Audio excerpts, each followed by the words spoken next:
Welcome back to our next episode. This is what is the title of this one again, Matt? Neurodivergent reality. Divergent reality. So this is an interview with Zara from Playful Productivity. And Matt, you did the editing for this one, right? Yes, I did the editing for this one.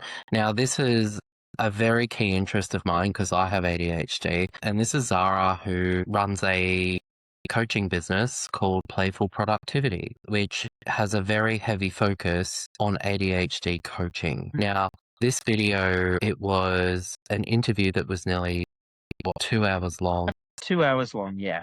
So I had to chop it down, and there was so much in it that I thought was so helpful, I couldn't get it down under an hour. So in this episode, we're going to have a look at the snippets of the most important things that Gerard and particularly Zara discussed, and the full video will be released or concurrently to this one. Yeah, people can listen to the whole thing if they'd like to find out a lot more. And for those of you who are like, yeah, I don't want to do that, not a problem. Like you can listen to the snippets that we've got, and we'll also be sharing snippets on our social media as well. So you can check out those, and I'm sure Zara will use some of it in her own social media if you want to go check her out. But what we might do now, though, is if it's okay with you, Matt, we might go straight into the interview with Zara so that we can actually get into it and discuss it more at the end. So, Zara, welcome to Reality Defined. Yeah, it's really great to have you here. Yeah, it's great to be here. I'm very thrilled, actually. Yeah, so I just wanted to talk to you about like you as a coach and the different things about like what you love about coaching. But let's just start off with like, tell me more about what you currently do. Like what are you currently coaching? I am a personal productivity coach, which is a mouthful. I host playful productivity sessions as well. And I put on events and workshops that kind of like work within my ethos. I work with people who have ADHD, and I'm not picky about where they are on the diagnosis scale. People tend to gravitate towards me, and then later they'll be like, oh yeah, turns out. And I was like, yes. I'll say that my whole ethos is that people are freaking amazing. Like they're absolutely phenomenal, and they get really hooked by little things. And you know, that little thing can, like, when it is something that stops you, when it is something that hooks you, becomes so much bigger than it needs to be, you know? And I'm that person in your corner that's going to look with you side by side, like shoulder to shoulder, and have a look to see where it is that where it is that you're hooked. Like you walked, in a corridor, you walk past and your sweater is being hooked on a doorknob, and I'm there to stand there with you and be like, oh yeah, cool, just gonna unhook you so that you can keep on going. Often find that the thing that people get from me, or they're looking for me, or they end up, like the thing that makes a difference is like a compassion for where they're at without any judgment for it. And I will give people all the space in the world. Just like all the space in the world without any judgment for it. And at the same time, ruthlessly hold them to account for what it is that they've said that they're up for, So that's what I do. So my background is like ontological coaching, like in Who You're Being, which I think some of your audience may be familiar with. And I've been coaching for 11 years. I think 11 years last month. Hey, congratulations. Yeah. So it was very cool to look back on that as a journey.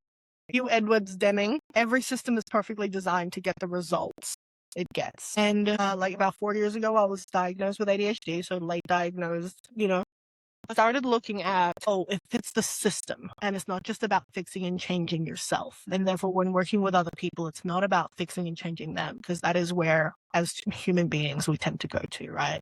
What is it about me that I have to change and I have to keep managing? And especially like with ADHD, that's all you're doing. Like you are so full up trying to fix and change yourself, trying to have yourself fit into the mold of what's expected, like the standards and ideals of what society tells you that, working looks like, that productivity looks like, that being successful and achieving things looks like. And I just got really interested in like, okay, yeah, what if the human being is perfect and amazing, and it is systems that are messing with them and just not working with them?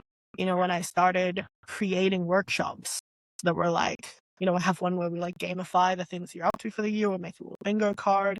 like there's so much power in setting something up that you set up once and it alters things forever, rather than constantly having to attend to something that is going to tire you out and exhaust you. I very much define my life by being able to do crazy, whimsical things, pulling things out of a hat, stuff that other people are like, that wasn't possible, and then I go and do it anyway. And I was on one of these little trips at the time where I had made it work somehow to fly to Seattle to go crash with some of my best friends there. And I knew that they were planning to go up to the last of the Taylor Swift Eras Tours concerts. Wow. The last one. And I was like, I will drive up to Canada with you. I will tailgate. I will get all dressed up. I'll help you make friendship bracelets. I'll do this whole thing. Like, absolutely. Let's get into it. And I had this conversation where this friend of mine was like, I think it was Friday and the concert was Saturday. So we were driving up and she's like, I don't have my passport. And we're like, because like in that moment, right, where we're dealing with like last minute tickets, I'm not guaranteed a ticket. There's no way, like I haven't even fathomed a ticket, right? But the two of them are planning to go up there. And she's like, the day before, she's like, I don't think I can go. I don't have a passport. And this thing that she'd been carrying around, this resentment, this thing that she got hooked on, we were just able to have a conversation. And then I asked some, like, for me, kind of just like really obvious questions and really pragmatic questions. When we didn't deal with the, okay, well, what if you weren't a terrible person that didn't manage this? Like we didn't deal with fixing her at all. We just like got the whole situation. Like I got interested. I got into what it is that she was so resentful about and what it is that had happened that had led that way. Completely got how valid it was. And then I was like, okay, like what would it take, And she's so funny. She's like, Zara, I do not live in this world that you live in where you can just go and get a same-day passport or, like whatever. Like that just doesn't happen here. And I'm like, I mean, could you call the passport office and see if they do? Because like passports tend to be something that sometimes you need them urgently and, maybe you pay more, but like maybe, And she's like, I mean, it's not possible, but I'll give them a call.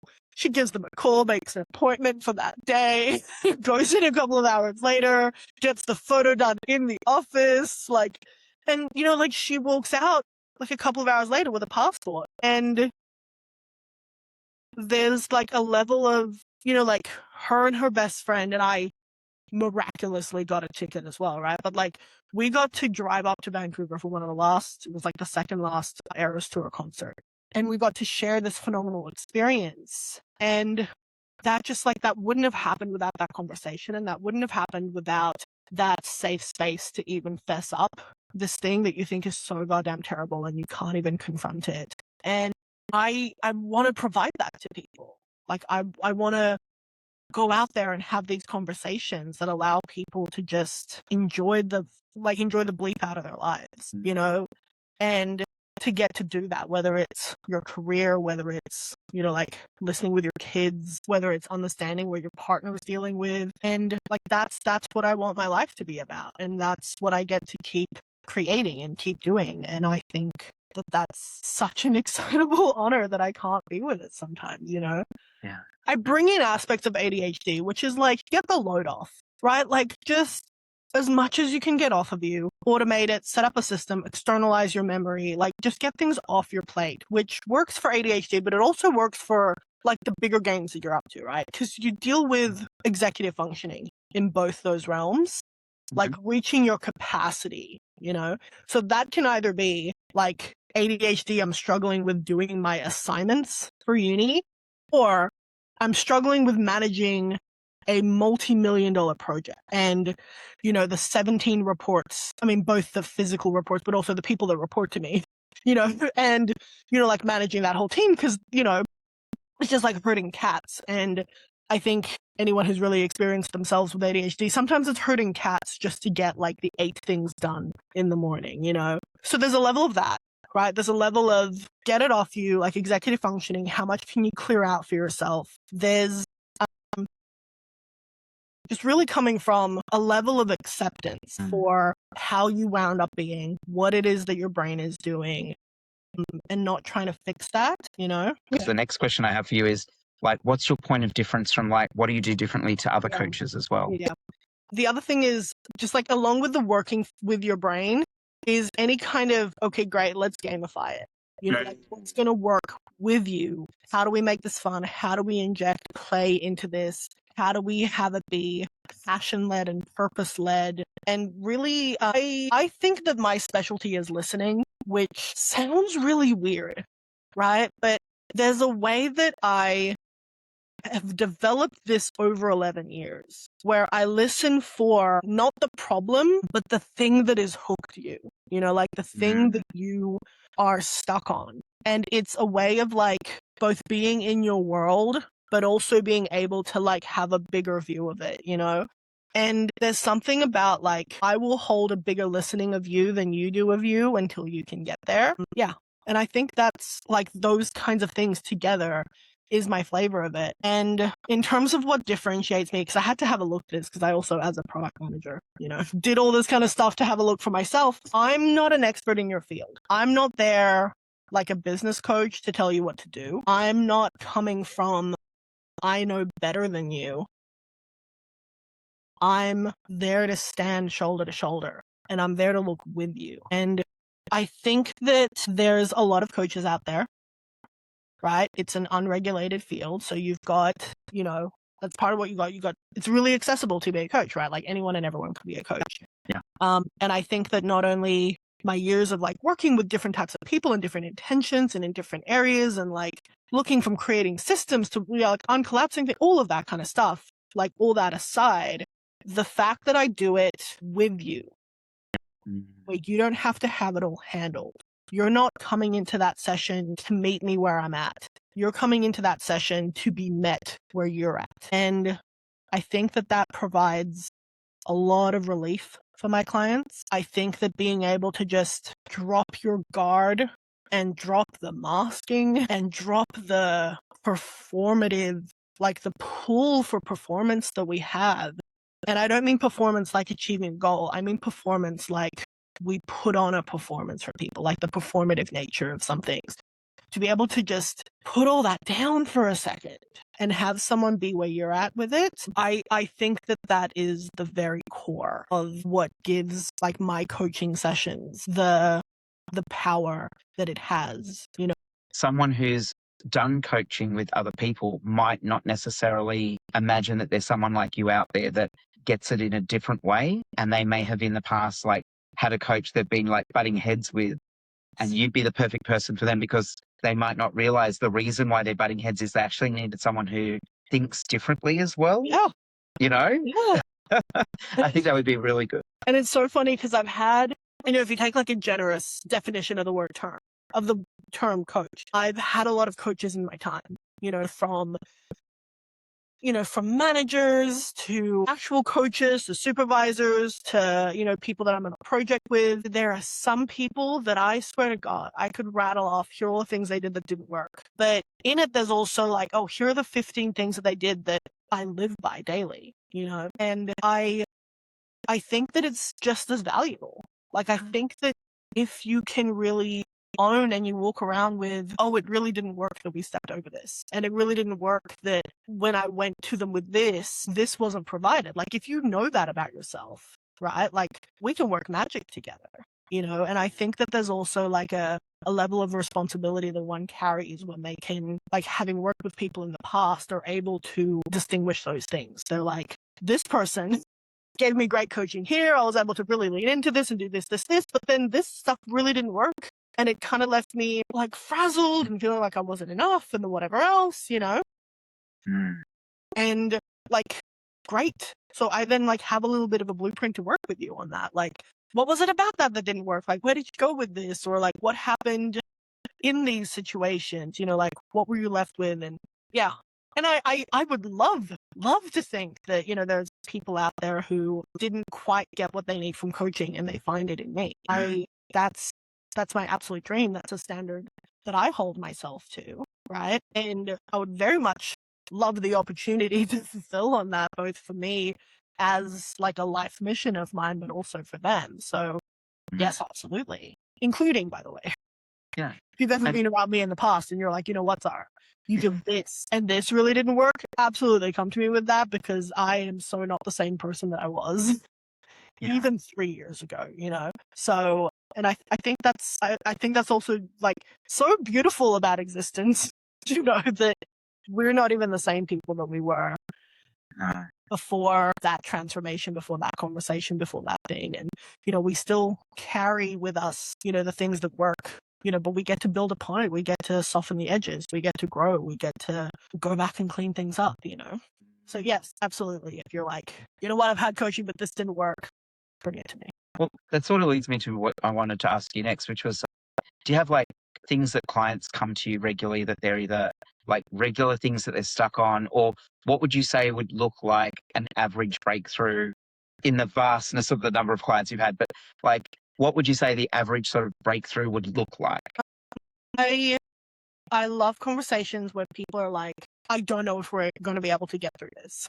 And I'm like, okay, cool. So it's already fucked. Let's go. But the average breakthrough kind of looks like, okay, this is this thing and it's too big and it's too much and here, you know, and then I'll usually ask for more and we'll pull more out and we'll get more out. And my brain is a little terrible because it's like throwing up. You know, because like once you throw up, then you can deal with taking care of yourself. Then you're like, okay, let me, you know, have some water, let me have some hydrolyte, let me like get settled, and then let's actually have a look at it and let's have a look at what didn't work and how do we move forward and whatever else, right? So initially there is an aspect of relief just to be able to talk it out. And on a very human level, like talk therapy is a thing, and I'm not a therapist, but like talk therapy is a thing because it really does work to take what is rattling around in your head and to speak it. And in the speaking of it, there are things that you can let go of because they sound so much less heavy out of your head. And you're like, oh yeah, that's actually not me anymore, right? And then there's stuff that you're like, no, that one I'm really stuck on. And we can start to deal with it and we can start to massage it out and get to, okay, what about this, right? And we look at that and we look at who you're being about that and we look at, you know, what is, so Heidegger, big philosophy dude, he talks about how we are thrust in a role of meaning. Like who we are is just kind of thrown out there and kind of like picking up all the dust that's around, like it just gets stuck on you, right? And I'm paraphrasing because he did not use that analogy. Or if he has, I haven't read it yet. But like, so we're thrust out there with this meaning, and that actually your only true authentic self is the one that you declare. So he's not like, go deep inside and find your true self. He's like, all of that is inauthentic unless you have declared that it is authentic, right? So we get to all the other stuff that's stuck on you by the very nature of being a human being out in this world. Right? All the stuff that you've collected, all the things that have like stuck on you, right? And we get that off by the very nature of, oh no, that's not who I say I am. And we get to who it is that you say you are. And Gerard, sometimes that looks like fully deciphering the situation and being like, yeah, it sucks. Yeah. To be clear, the situation sucks. Yes, you are correct. Yes, they shouldn't be behaving that way. Yes, the world is terrible. Yes. Like all of your assumptions are correct. Let's just stand in that they're correct. And they're not because, you know, everything's made up and we know that. But like, let's stand in that, yeah, that person is a dick. They shouldn't have done that. In the world of shoulds, they shouldn't have done that. In the world of morals, they're acting very, very immorally, right? Like, yes. Now what? Yeah.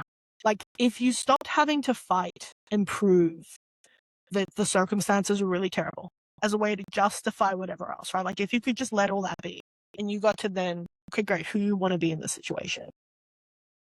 Okay, great, how do we do that? Like, and just building from that, you know? And so the breakthrough often looks like getting to that point where you can then go, yeah, this is what I'm like, this is who I am in this situation. So like, yeah, absolutely terrible. All these awful things. Yes, it shouldn't be this way. Yes, I thought it was going to work out differently and it hasn't, and I'm really upset by that. And given that we are here, you know, like, what do we want to do now? Yeah. And not even want to be, but like, what do I choose to be now? What do I choose to do now? And that being the thing that you empower. What's one of your like favorites or something that like really stands out to you, like something that a client achieved that stands out to you, but also reminds you why you do what you do? Some of my favorites is when we come into the session and then they go, so the little Zara inside my head Oh. And they talk about like the things that have happened in between sessions where they're like, I was in this situation and then the little Zara inside my head said this. That's my favorite. I think that there's something really just like really beautiful about just like on a human interaction level, accepting influence and letting yourself be influenced, but also getting to influence others. This is not at all what you asked for, by the way, but there's this lyric in a Joni Mitchell song called Case of You, where she goes, I remember that time you told me that love is touching souls, where, well, surely you've touched mine because part of you pours out of me in these lines from time to time. And my absolute favorite thing is that, where they're like, that little Zara said this, and then I found myself doing this. So that's my absolute favorite. And so that's not even in session. Like in session, I'm there to provide a freedom, a grace, and some like moving room for what they're dealing with, and be able to have them reconnected to that purpose and to that play and to that fun. Like my company is called Playful Productivity because I really do think that it's the tension between those two things. Like, yes, smashing the goals, doing all that, but doing it in a way that actually brings you joy. And not even brings you joy like a fulfillment of it, but like is joyful at the time, you know? I'm really out to have like people be on an adventure in their lives and have those things that they're up to really occur like a game. You know, like a game that they designed, that they get to, oh, and then it's fun and I get to discover this thing and the whatever else, you know? So I think getting to have that each and every session is my absolute dream. With my time, and I'm like, oh my god, who is gonna pay for this? Like, this is insane. And I really got like when people make that commitment and they like put that money down, they're like, no, this is for me. I get you undivided attention. I get you in this conversation purely for me. I'm here to just like be serviced. You know what I mean? Like, I'm here to just take, and I don't have to deal with, my God, in this friendship, am I taking more than I'm giving? Is this appropriate to say to a friend? Are they okay? Do they think I'm a burden? Am I too much? Like, they don't have to do any of that, and they don't have to deal with like managing this relationship in any of the like social normie kind of ways, you know? Or because it's also not a friendship, you know what I mean? Like, if you're just calling your friend up, by the way, and you're just like, let me get some coaching, and that's all that you're doing, that's not a friendship, right? You know, so they're like, I don't have to be mutual, I don't have to worry about, I don't have to whatever else, like, I'm paying for this and this is what I'm getting, and that's like, there's something sacred in the integrity of that, and I didn't get it. Like, I didn't get that at all. Yeah. Until I actually had to, you know, be like, no, this is what I'm doing. This is how I'm going to make my living. This is, you know, like putting my money where my mouth is and doing that. And I can't even put into words, Jared, because I don't think I've talked it enough to actually like form cohesive thoughts around it. But there's something about the cleanliness of that as an exchange and as an agreement. Yeah. It just really works. So I think that there might even be people out there that are like, well, I don't really need coaching. Or like, I don't really need to pay for coaching because I have people around me who I can call up and I can do this. And you know what? Absolutely. And if it works for them, awesome, right? Yeah. But the thing about like buying a coaching package is that person has like declared in terms of like who they say they are, like the authentic, you know, like they've chosen who they are is someone that attends to that other people are empowered out of conversations with them, and also tends to that is a skill that they are building and mastering over time. Because I'm this kind of neurotic person, I did do the math. Like, I've gone back and I've done the math, and I have done my 10,000 hours. Like, I've done my 10,000 hours and having conversations where I've fumbled around and I've pissed people off. You know, like, I've been really cross about it. I've had to go back and clean things up, you know, months up. But, like, I've done my 10,000 hours in not like being better at them at something. That's not what it is. It's about having the kinds of conversations, like putting into language, putting into words, something such that when it lands over there with you, with everything that you are dealing with, it has you see something in a way that you weren't seeing before. Let me see if we can summarize it. So there's an aspect of you know, the system that you're in is perfectly designed to produce the results that it has, right? So we look at shifting the system rather than fixing you, trying to work better in the system, right? I very much believe in integrity, like Werner Erhard defines integrity. I work inside the frameworks of being, like Heidegger has, oh my God, I'm working through my way through the thickest, densest, driest book I ever have, which is Heidegger's Being in Time. Being in Time. Yep. Yeah. Translated from the German. I'm getting through it, right? So like being in terms of like how Heidegger defines it and who you are and like your authenticity being what you declare versus kind of like the everything else that's thrust upon you. I'm very much driven by intrinsic motivation over extrinsic, externalizing accountability, like talking things out. Also externalizing memory. Stop rattling things up in here. It's no good for you. But also, like, it's so funny because, like, if you're working with executives, right, everything out of their head, it has to be in the calendar, it has to be written down, it has to be clear, you know. So there's a level of I will work with people who have ADHD like they are managing a team, like they are an executive that is managing, you know, like herding cats, as I say, right? So, like, got to work with, like, do you have a purpose that's clear? You know, do you have, like, structures and things that you're doing? Is it outside of you? Is it somewhere where others can replicate it? You know, like, and not because others are coming in to live your lives, but that you yourself, you know, you just wake up, you're like 18 different types of people, you know, like whatever it is that your brain chemistry is doing, whatever else has gotten you down, like, are there things that can pull you out of that?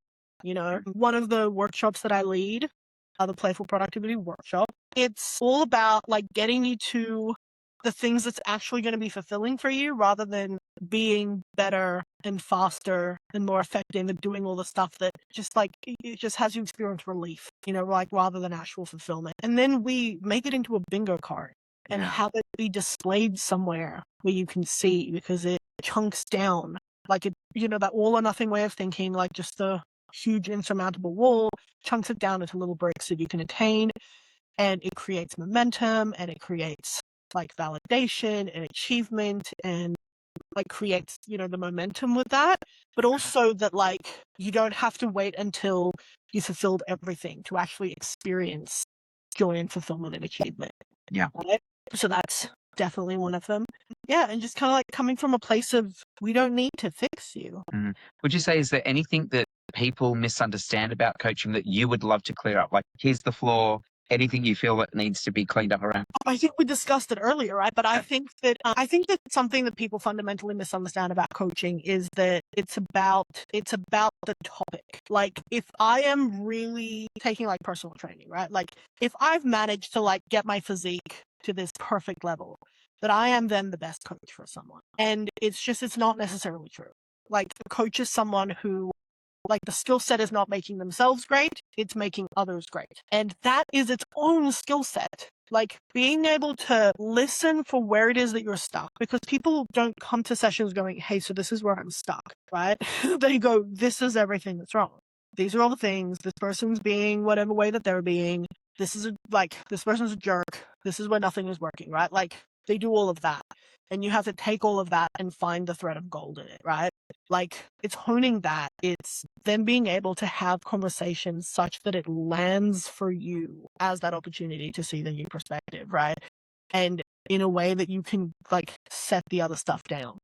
You know, like, it's like working with a toddler to be like, do you want this shiny new toy? I want you to, like, so it's a little like, it's a different, like, it's a skill set on influencing others in a way that they want to be influenced, right? So I think it's one of the things people don't get about coaching, that it is its own mastery and skill set. That it's not like, well, I know how to do this, so like I'll teach you. For instance, oh my God, Jared, you and I worked together. Yes. And I was a center administrator, and I was really good center administrator, but I was terrible at teaching you how to be a center administrator. Gotcha. Like, the worst. You know what I mean? Like, I would get frustrated at things that like you didn't understand because I wasn't looking from, oh, what's going to have Gerard, like, what's the thing that he's stuck with? What's the thing that he's attending to? Where is he looking such that this doesn't show up? Like, I wasn't doing any of that. I was just like, this is how I do this thing. Why aren't you picking it up? Right? Like, and like, understandably, terrible experience for you. You know what I mean? Like, oh my God. And by the way, I'm so freaking sorry. I got it. Like my experience of that was I was also clear you're also in the process of like learning the thing that you are now accountable for. And I don't know if you know this, but I actually was the reason why you had that, because when I was asked what job I wanted, I said, I don't want the one that's available. I want Zara's job. And could you just promote her and I'll take that job? And the answer was 2 weeks. I think like I spoke to someone I spoke to her on Wednesday, and then on Thursday I get a phone call going, "How soon can you start? We're going to promote Zara." I'm like, "Wow, okay, good, yeah, oh, damn, okay, I need like 2 weeks. Sorry." Thank you so much, because that accountability that I moved into was one of my favorite in terms of who I got to be. Yeah. So that absolutely gave me life. So thank you for whatever it is you had to do. And you know what? If I was operating from there, those conversations would have gone so differently. But, you know, to my point, like, just because you know how to do the thing doesn't mean that you're good at having other people win at doing that thing. Yeah. And it's a skill set. And I'm not out here like, oh my God, look at me, I have everything together. I'm here like, I can be like the dream fulfillment factory for you. Like, you tell me where we're going, and I'll be like, here are the steps. Like, did you know that we can do this? But what about that? Like, oh, you don't want to have this conversation? Great, let's have a look at what's in the way of having this conversation, you know? Yeah. So I think that a lot of people think that coaching is some kind of like, look at me, I figured this out. Look at me, aren't I so great? And they'll like follow me in that. And they're just, they're two different worlds, and they can be the same. You know, like, I'm not saying that people who have their lives together are not good coaches. I'm saying that they're two different skill sets, and like they're both independently developed, you know? Yeah. So like go for a coach that makes the difference for you that you want. Yeah. So if you could give anything to our listeners, like a mindset shift or a practical tip or something that they could apply this week after this podcast, what would you create for us? Forgive yourself. Just forgive yourself. My gosh. I did a course, one of my favorites. It is within Landmark. It's the incomplete items inventory, and it's like a 4-day course where you go through everything that's included in your life. And it's literally like a list of questions, and it's hundreds of questions. And you go through like, what about this? What about this? What about this? Like, what's incomplete here? You know? And you start to pick up on themes, and you start to pick up on, you know, like whatever else. Like, it's an amazing course. But the point is, I did this thing. And what I got to was that I was still hung up on and punishing myself for having ADHD. So something that is fundamentally out of my control. I did not give myself the genetics. Did I? But like, existential question of that, but like, my brain grew this way. Right. And there was a common theme of the things that I hadn't forgiven myself for, or that I had resentments around, or frustrations with myself, or sticking points, or just areas where I really wasn't whole and integrated and complete. And I noticed that it was all around, I had ADHD. And sometimes it was things like, I still had resentments because I dropped out of university. Now, I've gone back and done a graduate certificate since then, but like, I was like so disappointed in myself and resentful for and punishing myself for these things, like, you know, the dropping out of university. But it could all like come down into, because I had ADHD. And when I got that and I was able to forgive myself for that, it not only shifted in that moment, but like, I noticed myself going down some kind of spiral of like, why couldn't I have this? And it's like, because your brain doesn't work that way. Like, you may as well be angry at a fish for not being an elephant. Right? Like, but then you can start to work on, okay, great. Well, given that is the way that my brain works, what can we do? Right? Like, given that, and if we're not trying to punish ourselves for that, right? Like, if we just let that go, what can we now do from there?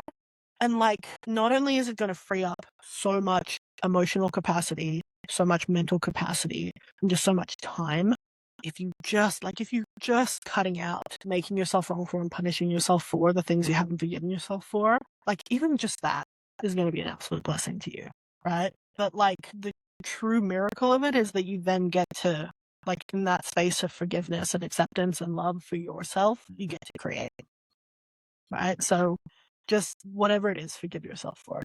Beautiful. And so, is there anything that you're currently working on or that you're promoting at the moment that people should love to know about? Yeah. There's two current projects, and they're in different stages of being. One of which is, so I run different workshops and things, and that's just on my website, and they'll kind of forever be changing with what I create and what I'm like, oh, this thing. But the thing that's ongoing and that I'd love to talk about is my playful productivity sessions, where there's actually like a really affordable way to get in. And the prices of that, once again, will still be on my website. But what it is that you either pay one off or you get a little subscription for all of them. But there are sessions that I host, and we come on and we just, hey, this is what's been going on. This is what's in the way. These are the things. Okay, great. Here's what I'm going to do for the next 40 minutes. And you take on whatever it is that you're going to do. And there's that external accountability. It's your own creation. Like, I'm not going to sit there and tell you what to do, right? Because I know a lot of us are, don't tell me what to do, or pathological demand avoidance, right? But so you then declare what you're going to do for the next 40 minutes and kind of go around, make sure everyone's had a turn. And then we set a timer here in Zoom, and we go off and we do the thing. And then we come back and we get to complete on, we get to debrief and go, well, I said I was going to write this thing, but I started sweeping the floor and mopping it, and I put the dishes away. We're like, heck yeah, you just swept the floor and mopped it and put the dishes away. That's awesome, And they're like, okay, great, I'm going to do this thing. And it really is this almost like training session for your brain to chunk things down to, okay, great, what can we do for the next 40 minutes, right? Like this big unattainable thing. What can we do for the next 40 minutes? Taking actions towards it. Having whatever actions you take be celebrated. Because then it trains your brain, hey, some kind of action. We did an action, right? Like, and sometimes it's the momentum of, or like starting something is often the most difficult part, right? Like we overthink things. We, once again, the all or nothing. Like if I don't have a way of having it be perfect, starting is the worst thing in the world, right? Yeah. So I get a group of people together and we practice starting things where we haven't got it perfect yet, right? And we do a few of them. Like I go on for 3 hours every day that it's hosted, like at least. The cool thing is I'm always there, right? So like if you commit to rocking up, you have someone else to show up for, and it trains your brain. It trains your brain because you need like an environment to train your brain. You need like the repetitive actions. You need to externalize, there's like a whole bunch of things on this, right? But like you show up and your brain is like, okay, great. I know where to get my dopamine. Like I get a list of things. It can be as small as I want. It can be as big as I want, right? And like, you already have them, by the way. You have a running list of things that there are to get done. 100%. And you get to create the space for it and the structure and this repetition. And I know that, people with ADHD, like habits they are a thing, but they are built very differently. Because habits rely on parts of the brain that just work differently for us, right? So it's a very different thing to build habits when you have ADHD. But having this and the people that are subscribed go into WhatsApp group. So I go, hey, we're starting in 5 minutes. Here's the Zoom link, so you're like, oh, yep, there it is. And yep, I'm going to hop on. And it started as a way because I wanted to contribute something to the Conference for Global Transformation. And for that, I had to tie myself to the desk and force myself to write, which I'm not a writer. I built teams on having other people do that for me because I was just not great at that. I was great at big picture thinking and this kind of thing or whatever else, but forcing me to sit down and write something, very difficult, right? So I knew that I needed a structure and I knew that I needed external accountability. I needed to promise you that I was going to be there and be like, come on in, I'm hosting, for me to show up for myself, right? So I did that. And then, what I found is the first 2 sessions, maybe, I would write 200 words. I was like, I'm distracted by this is happening, whatever else. But but my brain was like, okay, so we're not going to do this, but you know what we will do? And it'll buy me off with doing something else productive. Yeah. So regardless of what happened in that, in those sessions, I was churning through my to-do lists, right? And then I found I was like, you know what? No, I was so frustrated. And I remember writing this piece going, here's all the reasons why what I want to write sucks. And here's what I actually want to write. And the document really looked like struggling for the first 500 words and then me blurting out everything that's wrong and everything that's terrible and then writing 2,000 words and then being able to edit it, right? But that takes so much stopping and starting, or rather starting and stopping. And considering those are little hurdles that we need to get over, having a community of people to do that with is really effective. And, being able to declare, hey, I've got this thing due at the end of the month. So, like, this is what I'm working on. Other people then check in with you. And I check in with you. I listen. I keep track of this stuff, So I'm like, great, how are we doing? Can we do that? And for one of the participants, she's an illustrator. And she was like, oh, there's just so much than this. And I have to scan it at this point. And then we have to do that. And I was like, okay, so the scanning comes after this part. And then before the, okay, great. And I made like a little roadmap-y pathway thing for her that we could like tick off, like a little scoreboard thing, like we could tick off as she went, and it kind of looked like a little game board. Yeah. I really love because that really works for me. And because she's an illustrator, like some of them were little character heads, and then I put like weird hair on it. So that's like 3 of them need to be done, and I illustrated different hair on them as we tick them off. So it's like having other people be there to listen to what you're up to also helps distill it and helps get it out of your head and into like something that you can just like step through, right? What people say out of this is that it really is a place where, ironically, I play this game because we do it twice a week, but I play this game with myself where I'm like, oh, how much can I get done before the session starts? So I will like do the floors, mop them, do a load of laundry, and I'll be like, can I do the dishes as well? Can I do this? Just to like, because there's also the like made up urgency of time. This is another one of the things that motivates people with ADHD. But then we get stressed by the urgency. So something you have to know what to work with, which is like, it's made up. Yeah. You can make up like, what can I do in 15 minutes? And then I get to rest afterwards. But like, how much can I clean in 15 minutes? And that becomes a game, right? So it becomes this thing of like, oh, what can I do in 40 minutes? And then we get to talk about it. We get to talk about the other things. And it gets to be like this colloquial community thing, which also works to create like psychological safety as well, So it's a passion project of mine. I kind of did it for a month to get through my submissions. And then I realized that I loved it so much and that it really was building something. So I offer that. So that's one whole thing. I'm very happy with it. And it's just a very chill group of people. The other thing that I'm doing, which is in the infancy stage, it's in the development stage, are these acknowledgement awards. Playful Productivity presents the acknowledgement awards. And this is really a mission to have people get how amazing they are, but also how stingy they are with themselves. Yeah. And I remember for a Taylor Swift album drop, I made little like care packages for people and just like all this thing to celebrate it. And I got like little edible glitter to put in the drinks. And it was like this big pomp and circumstance, or whatever that phrase is. Yeah. Pomp and something. It was a big to do. I did a big to do. And it brought people together. And it was great to share this achievement, with my group of people. And it had them get that they were special and included, right? And they got to like open up this sparkly package. And then I was like, this is cool, but Taylor Swift doesn't need this, right? Like, this would be cool if we did this for my people, like if we did this for people. And then I had a look. I actually had a look at like what it is that is more effective to have you achieve things and how to train yourself into, And so for like if you want to, it's great because once again, we go back to like early childhood psychology, right? So it's like you want to reward the actions where the kid is at, right? And you want to reward the specific behaviors, right? So like that works because then your brain is like, cool, more dopamine. Like we get to, so like in terms of like training yourself and rewarding stuff, it really works when you're doing something new and different to get to celebrate it. And I think that as adults, we've forgotten how to actually celebrate ourselves. And so a lot of the stuff that's going in this package is quite childhood-like. There's a crown, for heaven's sake, with like the thing that you want to be acknowledged for on there. And it's like you get to celebrate this you. And I've specifically done it so that it's not like, hey, I got my graduate certificate, yay. Because that's past. You've already done that. Yeah. Pat on the back, pass, right? And like, absolutely all for getting the pat on the back for that.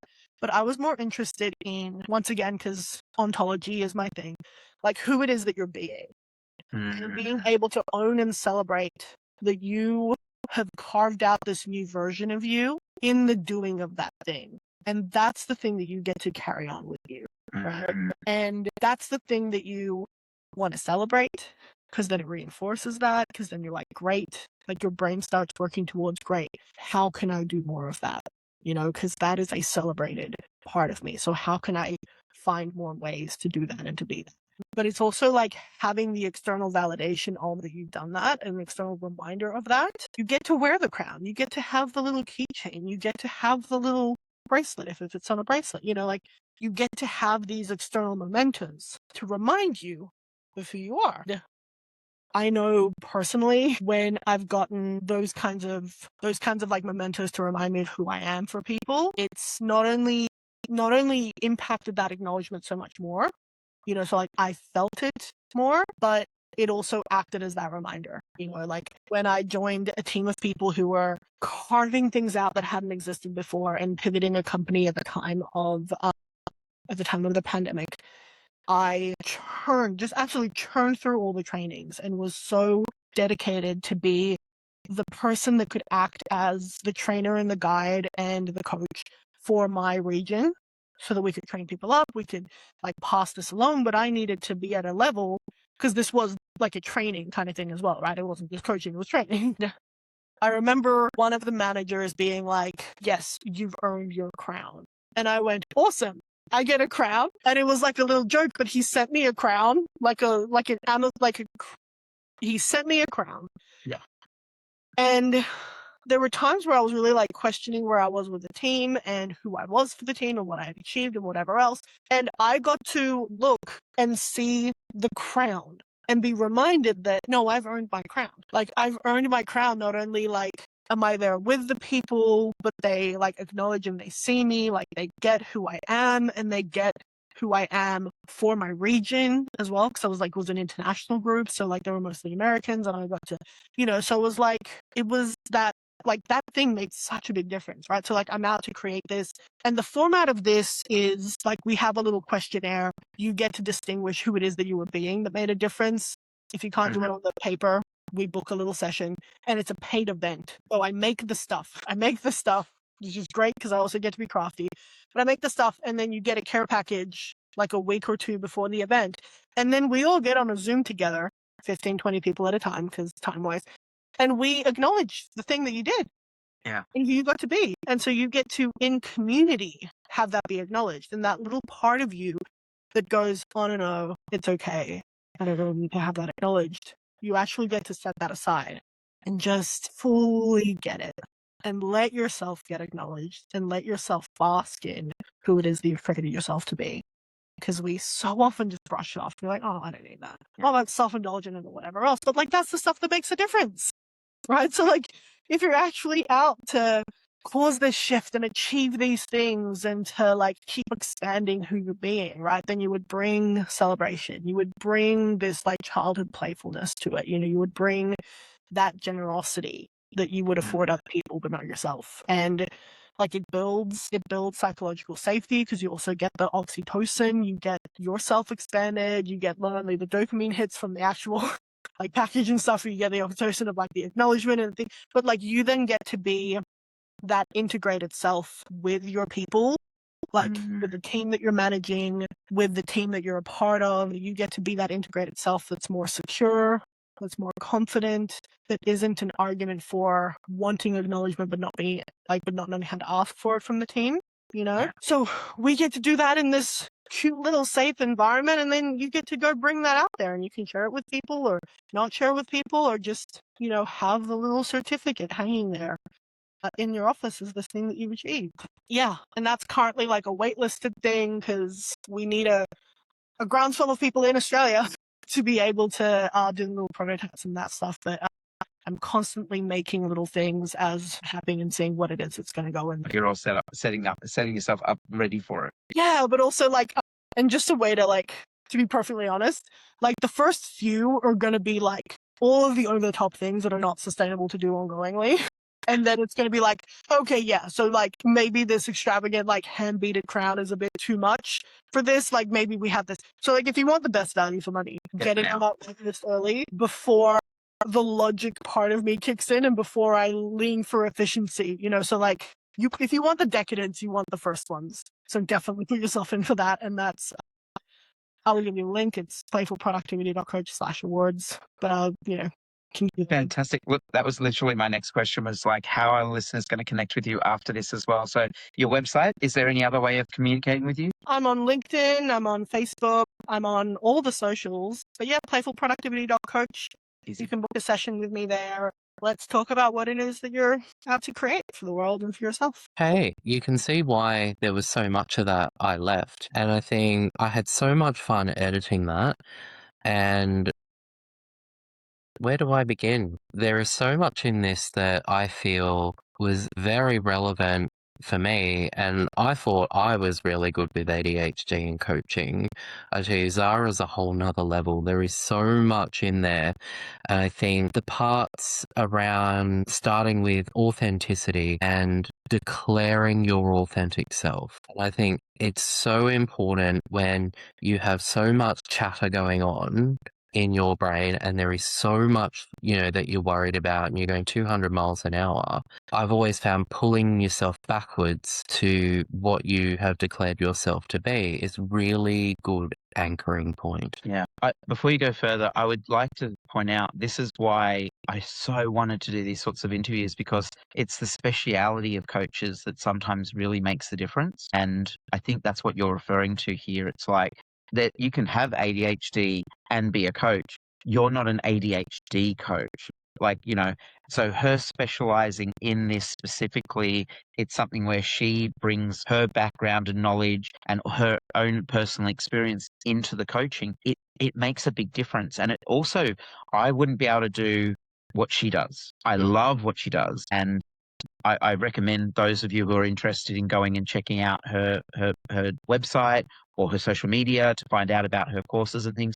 I highly recommend going and doing that. But in general terms, it's like this is designed to have people have a real insight into, there's different types of coaches, and some of us are better for certain people than others. And there's nothing wrong with having an experience with a coach where you're like, I just didn't feel like that worked. And then going and finding a different coach and finding out, oh my God, this is where it's at. Like, this is my coach. And us coaches have coaches. So there's always someone, there's always something along the line, right? But to make this a bit more complicated, it's like I'm someone with ADHD and I find myself often coaching other people. They're not synonymous with each other.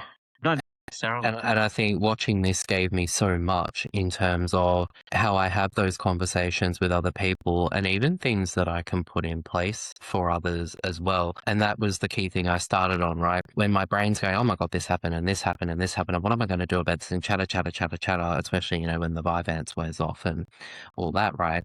Bringing yourself back to who you authentically declared yourself to be.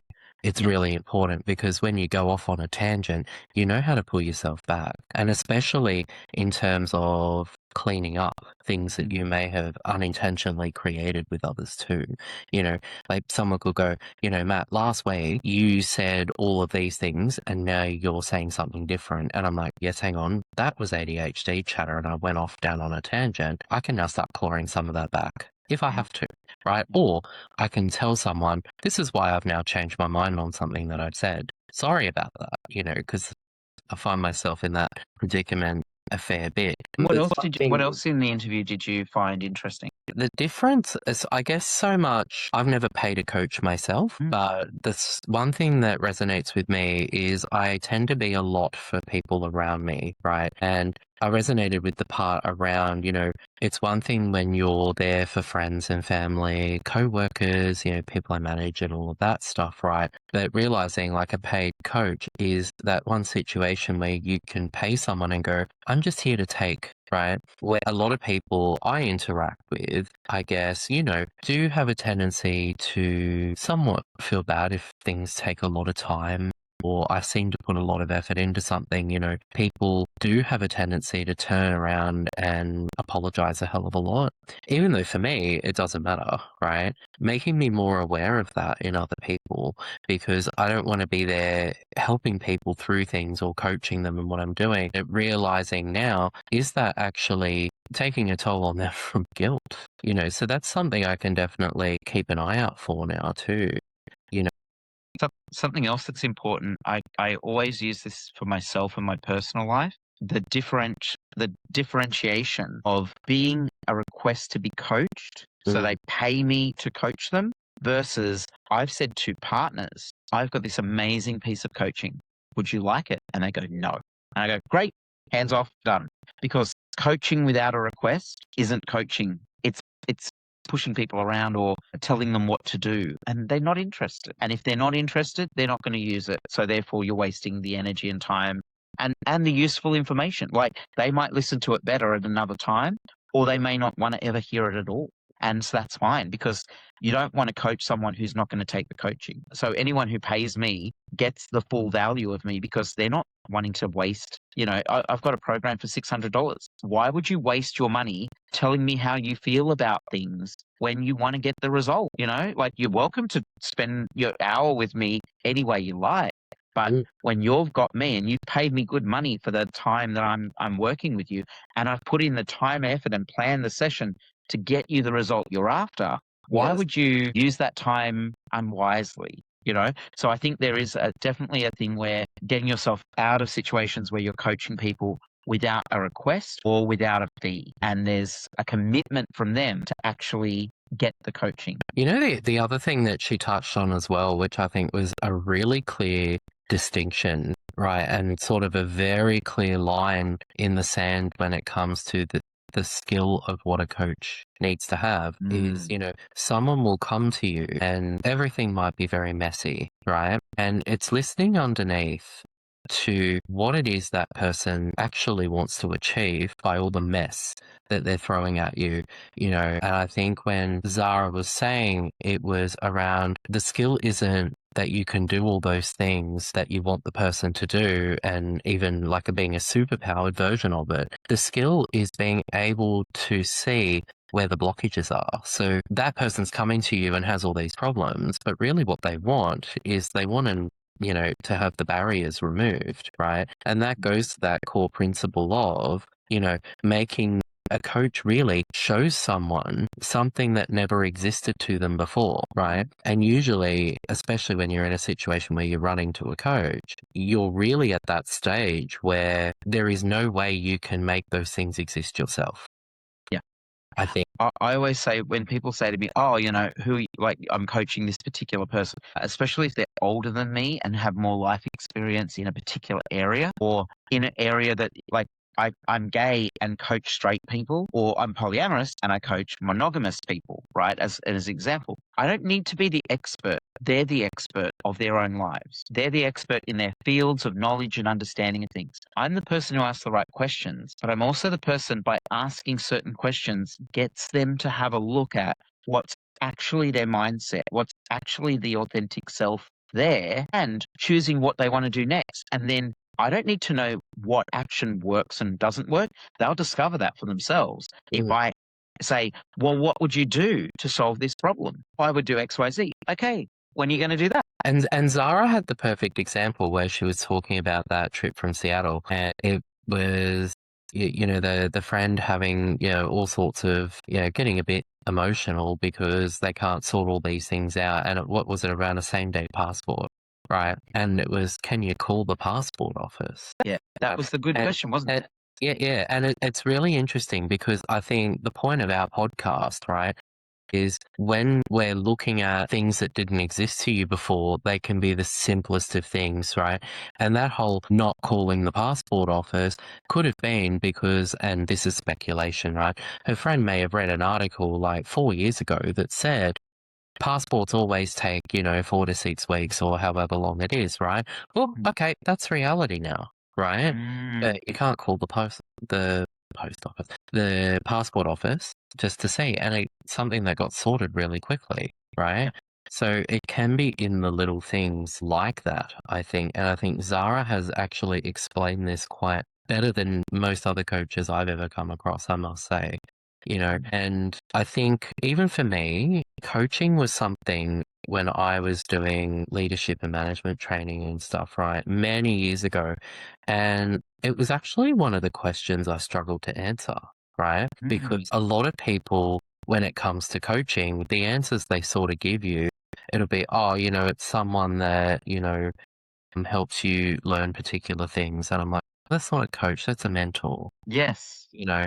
And I think Zara talked very specifically about teachers and education, right? Now, teachers are very specially trained. They are very talented people, and their job, like Zara said, is to instill a syllabus and a certain type of knowledge, especially into, primary and secondary age kids, right? And they're not people in that situation that need coaching. They just need to know how the world works in its fundamentals, right? So teaching in that sense, and even in, adulthood and, you go to university and you're taught things, right? That's a very specific skill because this is something that is being researched and we know to be true. And they use techniques to help you learn that and to help you build your understanding. Whereas coaching is, in my mind, something a lot deeper because it's actually helping you understand things that don't exist in your reality at all. Right? It's that whole mindset shift Yes. that a new reality is born from the experience of seeing something that you didn't see before. And that is the line in the sand between what is a coach and what is not. Because I think, I don't know if we got into it. I can't remember what part of the episode we're keeping or not, but there was a conversation that I've had with multiple people around this person could be a coach, like in a different profession, like a teacher, if they inspire their student in a way that they never, like if someone becomes a scientist because of something they got from a 8th grade teacher who taught them something about science that opened a whole new world to them. That's a coach as well as a teacher, right? And it's funny because I've been in a lot of different careers and there's times where, especially in sales and marketing, there's a lot of times where the coach side of me comes out in those conversations. And I used to be the best person to have complaints go to because I would have the person experience being acknowledged for bringing the complaint in the first place. And by the end of the conversation, they would be thanking my manager for making that someone cares about what they had to say. And actually they left with the experience of making a difference, And so I think sometimes you can have people who are coaches in there, they've had that background and they've learned things. And then you put them out in there in normal everyday careers that you wouldn't expect them to show up in. And they're still a coach. There's no distinguishing because they still make a difference. They still alter people's mindset, even if it's just customer service, But is that also because you also would understand, right? Now, when most people come across, like a cranky Karen, right? Obviously that's most people from an early age, get, oh, this is conflict. Conflict is bad, right? So as soon as someone starts behaving in that way, you're not really listening to that person anymore, right? All you're going is, oh, this is a Karen, and although they're just complaining and, oh, I can't stand people and then by that point, you haven't heard a single word that the person said, which then actually makes the situation worse. You would understand in that situation that someone who's calling and has a complaint is someone that, well, not only has an issue of their own, right, but they actually still care somewhat on, a sliding scale, depending on that company's success, because why would they be doing it? Right. Even they go out of their way if they a lot of the time, a lot of people get really confused by this. It's something I say all the time, which is the opposite of love is not hate. The opposite of love is indifference.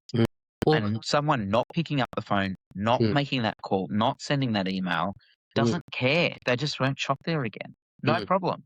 Yep. But someone who actually calls and says, this is the problem I want to deal with, they're giving you the opportunity to do something more with it. Yes. And if you are, like you said, if you don't, the experience can sometimes stop you from listening. But if you're able to be with anything and listen, you can hear the commitment behind what they're saying. Yep. You can experience something beyond the conversation that's coming at you and actually get over there in their world and go, I can see why if I was in the same position, I would be the same. And then by standing side by side in that conversation, you can also see what's in the way that if it's taken out of the way, gets the experience that they're actually looking for. And I had a manager who used to say, it's an opportunity to wow them is a complaint.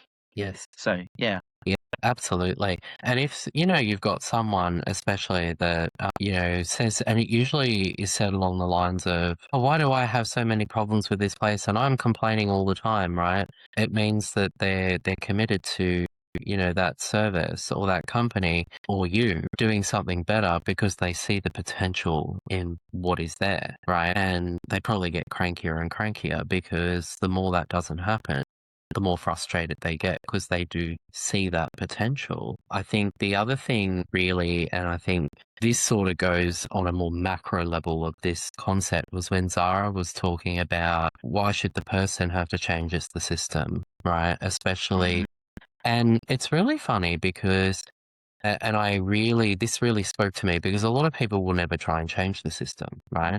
Because it's, oh, I can't do that. That's something you end up delegating to someone else. People write to a politician, right, and complain and carry on and blah, blah, blah. But the thing I have to say is, and, you'll agree with me on this, Gerard, right, is if you want to change the system or you want to get somebody else who can change the system to change the system, right, you have to acknowledge them for who they are as a being. You also have to give them what's in it for them, and not in a selfish way, but it's more of a, how can I get this person to feel, some kind of gratification for what they're doing, right? It doesn't have to be, this Even perfect. just acknowledgement, gratitude and acknowledgement, I think are the two key. Absolutely. It doesn't have to be, oh, if you do this for me, I'll send you some flowers or I'll send you free chocolates, right?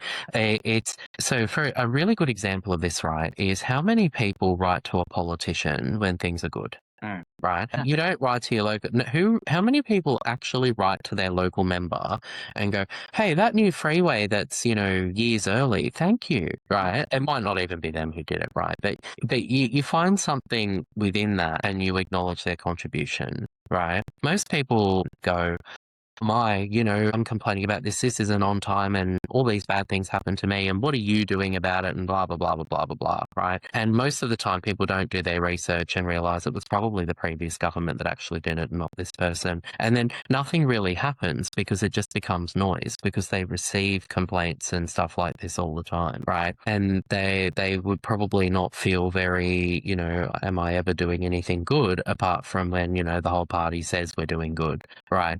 But they're not feeling it. So maybe, if you're writing to a politician or something about someone, especially around changing the system, keep all that in mind, But that doesn't exist to most people, right? I think it's also, that's why there's so many opportunities where politicians come out to the community to be in those photo op situations because they actually get the experience of actually making a difference and actually doing something.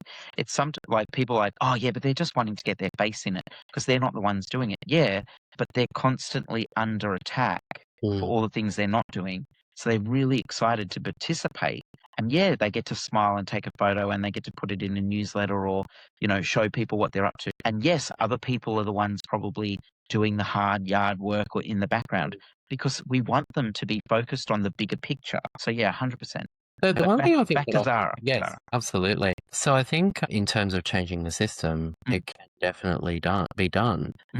The other part too is around the managing people as a team. Yes. Or sorry, treating people with ADHD like they're managing a team, right? And the externalization of a lot of what's going on, right? Now, I think that is so important. And it's around, telling people, hey, I have ADHD. I've got a bit of, executive dysfunction going on here and delegating small things out to other people, right? And I think you and I, we've been friends for 20 years, right? Yeah. And when we got together and we're like, let's do a podcast, my first thought was, oh my God, two ADHD people trying to coordinate a podcast. Okay. And I think we actually use each other's strengths quite well. There are things I sort of palm out to you and things that you palm out to me, or things that I just went, oh no, there's no way Jared's going to be able to do that. I better come up with the discussion, backlogs and things like that, right? And we've got a friend, another really good friend of mine, Shannon. We've been friends for over 10, probably 11 years now. And he's doing some of the production and social media stuff in the background because I thought, oh, there's no way I'm going to keep up with that, So it's how you delegate that stuff out to other people. And that can happen everywhere. If you know that your brain can't focus on something, delegate that out somewhere else, and celebrating the smaller things, like if you did what was the one with Zara around, cleaning and everything and acknowledging that and having a bit of a celebration, Something I have a tendency to do, and I always do it, I always make my bed every morning, right? Because someone, I don't remember who it was, once told me, at least if you've done that, you've done something today, right? Yeah, So you a start lot of that, productively. yeah, so a lot of that stuff, as I was talking about, getting on Zoom meetings and talking about, doing housework and stuff like that. Like, it is a thing, Yeah, everything. Yeah. Yeah.